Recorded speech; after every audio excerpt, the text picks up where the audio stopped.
Welcome to Cooking as a Community, 5 days of real food breakfast. Today we are joined by Maria Emmerich, a nutrition and exercise physiologist, wellness expert, and co-author of the international best-selling book, The Ketogenic Cookbook, Nutritious, Low-Carb, High-Fat Paleo Meals to Heal Your Body. And today we're talking about one of the delicious recipes from the cookbook, Zucchini Tots. Welcome, Maria. Thank you so much for having me, Leah. I'm really excited. Thank you. So, before we get started, for most of our audience is mostly Australian and New Zealand audience, and we don't really know what a tot is. So can you explain what a tot is for us? Oh, a tot, it's American classic. It's this little tiny rectangular thing made from little pieces of potato, like little chunks. And they form them together to make tater tots, potato tots basically. And then we make tater tot hot dish and tater tot casserole, and we just go crazy with them. They're kind of like a little hash brown. Are you familiar with a hash brown? Yeah, we have hash browns, and I think we might call them potato gems. I think that's what we call tater tots. Okay, so that's what it is. It's kind of like a hash brown, but shaped into a little rectangular shape, and then you can make whatever you want from them. And so I just adapted that to make it low carb, and my kids just gobble those things up. Oh, great. Excellent. So tell us a little bit about how you came up with the recipe. Well, I guess my story starts with I was overweight as a child and as a teenager, and I love food. I always will love food, so I've just adapted. What I do is I just take, common ingredients such as a tater tot and try to think about, well, how can I make that low carb and, keto basically. So I thought, well, let's try the zucchini, because the zucchini kind of takes on any flavor you add to it. And when it's soft, it kind of reminds me of a potato if you get the inside part of it. And so I just shredded that up, and I just formed them into little tots, and I fried them up, and my kids were like, these are so good. And I was like, it's been a long time since I had a real tater tot, but it reminded me of one. So I was like, that's a winner. And I know Jimmy is a big fan of those tater tots or zucchini tots. Yeah, great. And so when you're making them, do you have any preparation tips? So the recipe calls for, I think it's 2 zucchinis, some egg, some coconut flour, some bit of paprika, and I think that's it, isn't it? Yeah. And I guess what I would suggest is if you're going to go through the trouble, I would double the batch, especially as a busy mom. When I'm making something, I usually either make triple or like quadruple the batch. It's like right now on the stove, I have my easy skillet lasagna. And what I do is I make a big batch of it, so then I can have extras for whether it be tomorrow or the next day, or even freezing it. I have a lot of stuff in our freezer for easy things, and this recipe is no different. So if you want to do these zucchini tots for breakfast, my suggestion would be to maybe even make them the night before. So, because in the morning we're always in a rush. And so then in the morning, it's just like bing, bang, boom. It's, they're ready to go, or even just reheating them in the morning for breakfast, which they taste pretty good cold too. So if you're in the car or whatever, but I'm always, my trick is I always prepare meals ahead of time. My mom is a wonderful woman, but I could feel that she was always stressed out about, especially dinner time. She's like, I don't know what we're going to have. And I think we all learn from our parents, and that's something that I left with, is that I always prepare or even have things prepped for dinner for the next night, so I don't have to think about it, because I have enough to think about in the day. So whether it be using the slow cooker or whatever it is, everything's ready. So all I have to do is minimal, like maybe 10 minutes to dinner, it's ready, because that's kind of how we roll. We're busy until the last minute. It's like, oh, we need to eat something, So. Yeah, that's right. That's so true. We are so busy these days, and any way we can reduce some of that stress and, meal plan and meal prep ahead of time is always a bonus. And I'm exactly the same with what we do in our household here as well, because if you're getting home, 5:30 and the kids need dinner at 6, you need something that you can get on the table quick, and you don't want to be reaching for takeaway or foods of convenience, which are usually highly processed. Yeah. So with the zucchini tots, is there any kitchen tips with that? So I know that we have to grate the zucchini. So do you usually use a grater or do you use a food processor to do that? I use a grater. I am a minimalist when it comes to kitchen gadgets, just because when we moved, I was like, I don't even use most of this stuff. And, you know, it is just moving your body. It's meditation and things like that. So I do like to use a real hand grater. Make sure that you do drain them. So once I have them all grated, I put it into a colander and sprinkle a generous amount of salt on it, because the salt is going to release that moisture from the zucchini. If you don't do that, you're going to end up with a watery mess, just because it is such a high water content vegetable. But, you know, remembering to do that is, you know, probably the hardest part.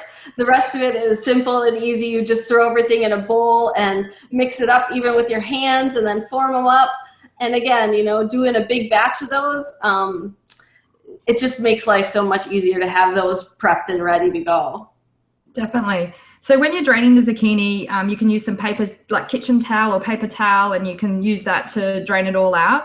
Or the other night, Jimmy and I tried it with a nut bag. So we put all the zucchini into the top of the nut bag, which is just the bag that you use when you're making nut milk. And that kind of, and then we squeezed that out. And then we found that really easy to get all the water out of that one. So great idea.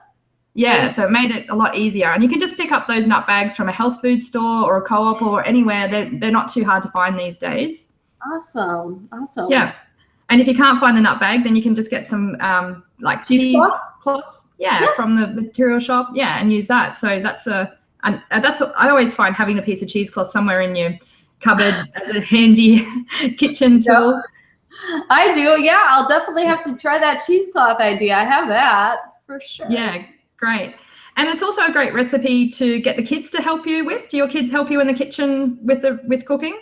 Yeah, we homeschool, so they are number one cooks, and they really enjoy cooking, and Zucchini Tots is a fun way. I worked with a psychologist who was talking about how we all feel the pressure to have family dinners together, and he said it's not necessarily the dinners we need to have together, but we need to have time as a family together. And if you have a family where they're in sports and you have a hard time having dinner together, that doesn't matter. Maybe prepare meals together, or have breakfast together, or go on a bike ride together. It's more about the act of doing something together. And what he said was, we're usually chewing our food and not really talking during dinner anyway. So,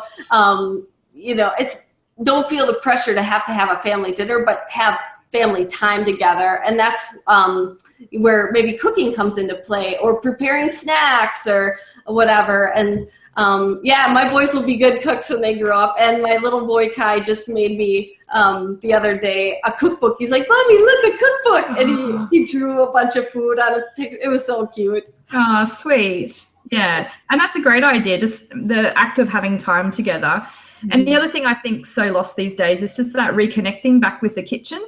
And I always remember as a child, the kitchen's like the central point, you know, when you have people over for dinner, everyone always ends up in the kitchen talking and stuff like that. And we kind of lost that way with the kitchen, because we're just so used to, you know, the foods of convenience, coming home and just whacking something in the microwave or bringing takeaway home. And we kind of lost that getting in the kitchen and learning knife skills and preparation skills. It's so therapeutic. Yeah. If you Google search cooking therapy, there's a whole, there's hospitals using cooking therapy for patients for anxiety and de-stressing. And so getting back to that, I think it's really, it's just so therapeutic to people, and it helps your body inside and out.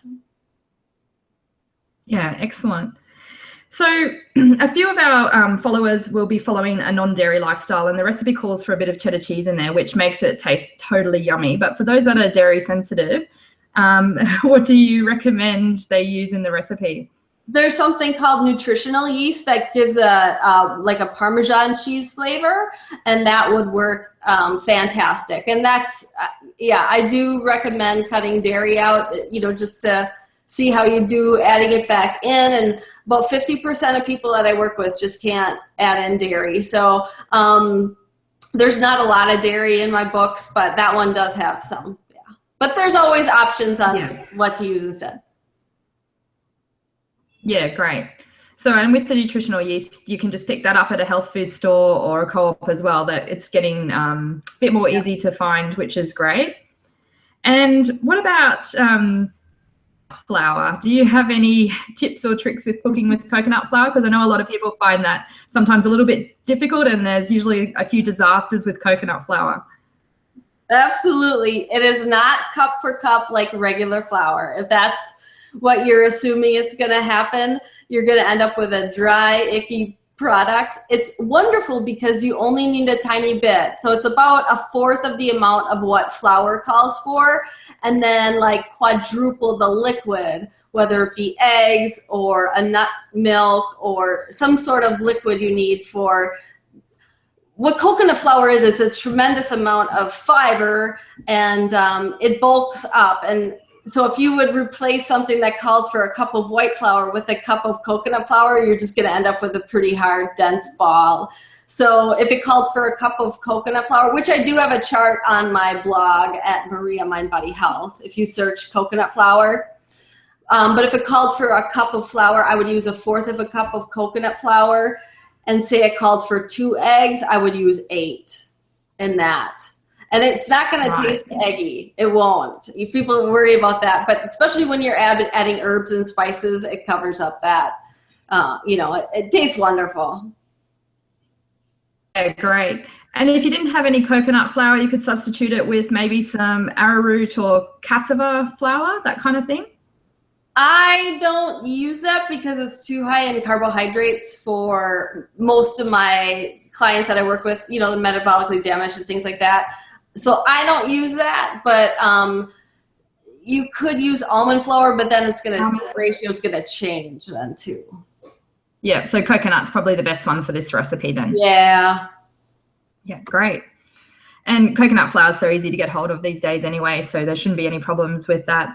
So when you go to serve the zucchini tots, do you serve them in any different ways? The other night when I had the cooking demonstration with Jimmy, we sliced up some beautiful avocado and we just served that with it, and it was delicious and very simple. But is there any other ways you like to serve it? Yeah, actually in the book, there's a zucchini tot hot dish. And so it's a hot dish where it's a layer of like ground meat, and then there's like a sauce, and then you put the zucchini tots on top and you bake it. And I live in the Midwest of the United States, and that's where casseroles are everywhere. And that's a kind of a traditional casserole, it's a tater tot hot dish. And so it's basically a version of that. And so that's the way my kids really, really like it. Yeah, sounds great. And so is there anything else about the recipe that you wanted to tell everyone that's listening? Any other tips or anything like that? I guess I would say don't get a zucchini that's too big. We're kind of ending our garden season here. It's the fall. And sometimes you go out to the garden and you'll get like this huge zucchini and it's like score. But in reality, it's going to be so seedy that it's probably not the best one to use. A good size one is like a 12-inch, medium zucchini. Not too big, not too small. And I leave the skin on because it makes a beautiful green color when you're baking it. Great, thank you. And just before we go, I'm just wondering what a typical breakfast looks like for you.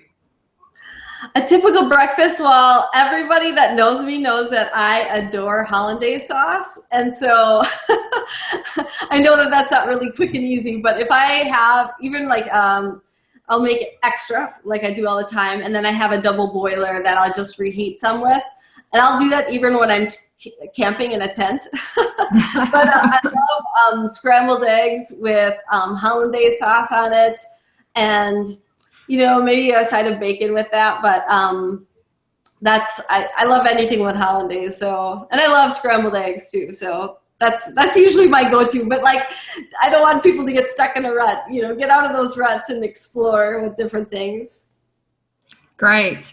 So thanks so much for joining us. I really appreciate your time. Can you just let everyone know where they can find you? And I'll pop the links up afterwards for it as well. Awesome. Well, I have a blog with hundreds and hundreds of recipes at mariamindbodyhealth.com.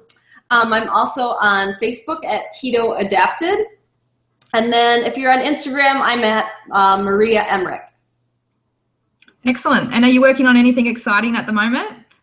Yes, I'm in the middle of editing hard the 30-day keto cleanse. And that is it's a totally dairy-free ketogenic cookbook with my exercise plans in there, and as well as a lot of other tips and trips, to get you motivated and stuff. So that's going to be ready at the end of December. But right now the editing process is intense. That's my least favorite part. It sounds amazing. I look forward to seeing it. And thanks so much for joining us. Thank you, Leah.